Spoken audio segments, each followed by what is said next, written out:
জুলাই যোদ্ধা এই ক্যাটাগরিতে অনুরোধ করেছেন এবং যে জুলাই যোদ্ধাদের কারণে ভিসি মহোদয় আজকে এখানে চেয়ারে বসেছেন তাদের বিষয়ে রাজশাহী প্রশাসন কী সিদ্ধান্ত নেবে সেটা ওনারাই জানেন এবং এটি তাদের নৈতিক অধিকার রয়েছে যে আপনি যদি মনে করেন যে ফ্যাসিবাদ বিরোধী আন্দোলনের কারণে আমি আমার মাস্টার্স কমপ্লিট করতে পারি না অথবা নির্বাচনটি আগে হলে আমি প্রার্থী হতে পারতাম, যেহেতু আমি ফ্যাসিবাদ বিরোধী আন্দোলনে ছিলাম, এখন ইলেকশনটি হচ্ছে ৩৫ বছর পরে রাখছে, হচ্ছে এখানে একটি ইনক্লুসিভ নির্বাচন দরকার, সেই ক্যাটাগরিতে যদি বিশ্ববিদ্যালয় প্রশাসন মনে করে যে তাদের ছাত্রত্ব ফিরিয়ে দিয়ে নির্বাচনে অংশগ্রহণ করার সুযোগ দেবেন, এটা বিশ্ববিদ্যালয়ের উদারতা বলে আমরা মনে করছি।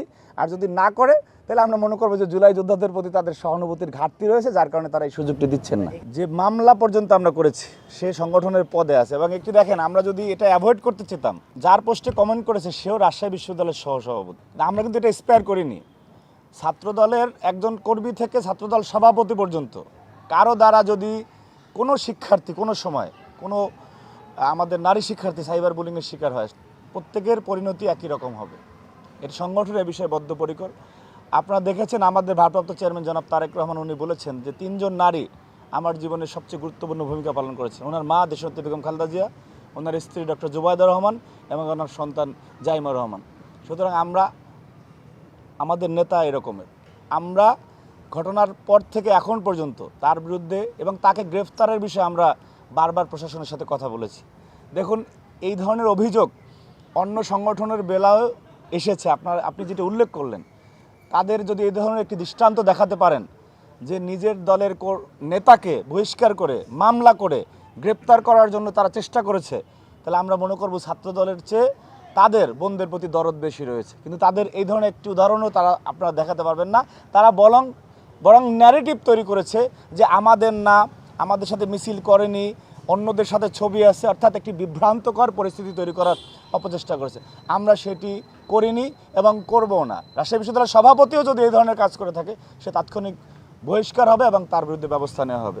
এ বিষয়ে কোনো সন্দেহ রাখার কোনো অবকাশ নেই। যারা নিয়ে কথাবার্তা হলো তাকে আবার অত্যন্ত সুকৌশলে আগে অনুপ্রবেশ করে দিয়েছিল কিনা, এখন একটা মানুষের অন্তরে ইন্নাহু আলিমুল বিজাতে সুদূর, ভাই আল্লাহ অন্তর্জামী, অন্তরে আপনি কেমনে ঢুকবেন? অন্তরে ঢুকতে পারি না বলে হয়তো বা এই ছেলের মানে আবির্ভাব ঘটেছে।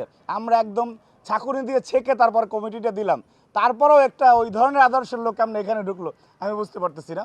তো সুতরাং সংখ্যা উড়িয়ে দেওয়া যায় না আর কি, প্রচণ্ড সংখ্যা রয়েছে। দেখেন আপনাদের মধ্যে ঢুকে পড়ে কিনা। এইখানে একটি বিশেষ সংগঠন যারা 2-3টা লেয়ারে তাদের সাংগঠনিক কার্যক্রম পরিচালনা করে থাকেন এবং রাজশাহী, আপনি যে বলেন রাজশাহী বিশ্ববিদ্যালয়ের 6টি মেয়েদের হলে প্রায় সকল হলের প্রবেশরাই, মেয়েদের হলে হল প্রবেশটা পর্যন্ত ইসলামী ছাত্রী সংস্থা করার জন্য শিক্ষার্থীদের উপরে চাপ প্রয়োগ করে থাকেন।